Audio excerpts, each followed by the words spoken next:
Christopher Nolan, you crazy son of a gun, you've done it again. With his most recent film Oppenheimer, Nolan's unique vision is on full display, and while I don't dare to proclaim this as Nolan's finest work, or one of the best movies of the century, I can confidently say that this is the best film I've seen so far this year. And yes, you read the title right, it's a masterpiece. Based on the book American Prometheus, Oppenheimer stars Cillian Murphy as the title character, known as the father of the atomic bomb. The film is a biopic that takes us on his journey working on the Manhattan Project, assembling a true dream team of physicists in a race against time to develop a superweapon. This thing could not only stop the Nazis and end World War II, but also potentially destroy the entire world. I know this may sound like your typical historical biopic, but trust me when I say it, it blows the rest out of the water. As expected from Nolan, the narrative is non-linear, taking us on a wild ride before, during, and after the nuclear tests. And what really struck me was the sheer scale of the movie. It's not just about the atomic bomb's creation, any director could do that, but the genius of Christopher Nolan's storytelling is taking us on a mind-bending look inside the head of the controversial and conflicted Oppenheimer while painting a harrowing picture of our current state in the world. The movie serves as a perfect character study of a man haunted by apocalyptic visions who is well aware of the destruction that his own intellect can unleash upon the world, and the guilt that comes with such a heavy burden. For some, it's easy to judge someone who developed a weapon responsible for thousands of lost lives, but Nolan wisely doesn't pick sides here. Instead, he gives us a more nuanced approach, presenting Oppenheimer as a flawed human being. Because let's face it, who isn't? Oppenheimer's portrayed as a womanizer who didn't care much about his family, always putting work ahead of them. So yeah, this ain't your typical feel-good biopic. And let's talk about Cillian Murphy, who finally gets his moment under the sun as Robert J. Oppenheimer. His haunting performance could very well earn him not only his first Oscar nomination, but he could end up winning it all. From the very first moments of the film, where we see him staring at raindrops in a puddle juxtaposed with images of colliding atoms and hellfire, Murphy brings a commanding presence, portraying the uneasiness and weight that come with experiencing visions of impending doom. And that's been with him all of his life, not just during the Manhattan Project. And let me tell you, his expressive eyes speak volumes without a single word. I love that. The supporting cast is amazing as well.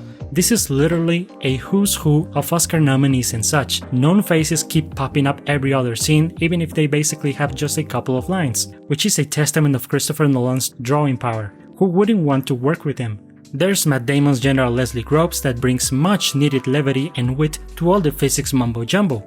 Emily Blunt also shines as Oppenheimer's troubled wife Kitty, who seems to be the only human being on planet Earth that knows Oppenheimer, the true man, inside and out. And even though the script gives her enough relevance and agency, Blunt does such a great job that I wished I could have seen more of her character and a bit more development as well. Benny Safdie as Edward Teller was a welcome surprise, and then there's Florence Pugh, Alden Ehrenreich, Jason Clarke, Josh Hartnett. I could go on and on. Everyone brings their A-game. But one person stands above the rest, and that's Robert Downey Jr. Seriously, give this man the Best Supporting Actor Oscar already. His superb performance as Admiral Strauss proves he's much more than just Tony Stark. That character actor side of him was just dying to come out, and boy does he deliver big time, especially in the third act. This is Nolan's most complex and dense movie yet. The story is filled with expository dialogue and told in a series of flashbacks. Everything taking place in the past from Oppenheimer's point of view is told in color, while sections of the film told from Louis Strauss' point of view are presented in black and white. Or as Christopher Nolan said, color is subjective and black and white is objective. But being the great storyteller he is, Nolan manages to keep the plot clear and engaging, unlike some of his other films that could get a tad convoluted, like Tenet. However, I must admit that there were a couple of scenes in the third act where the pacing seemed a little bit off to me, and the political jargon didn't help either. But in the end, I was mesmerized by the way the story unfolded, providing a new perspective on the paradoxical nature of the atomic bomb's development, just like Oppenheimer's existence itself. That's what makes the movie so compelling. It's an inside look at the destructive nature of human beings. Because this is a Christopher Nolan film, the technical aspects are top-notch. In his second project working with Hoyte van Hoytema, the Dutch cinematographer uses the IMAX's huge frame not just to show us pretty New Mexico landscapes, but the way he frames the faces of the characters gives us a sense of intimacy that blends seamlessly with the epic scope. Also, Ludwig Göransson's score is otherworldly. Combined with Randy Torres' sound design, form an astounding synergy in crafting an ambiance of dread and escalating tension. For example, using the sounds of a thunderous stomping of a joyous crowd, slowly building up anticipation.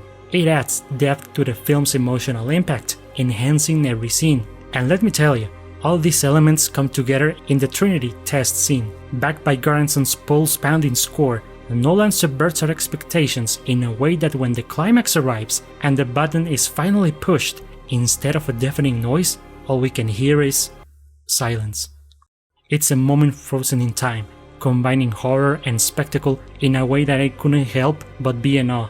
You could say I was blown away, no pun intended.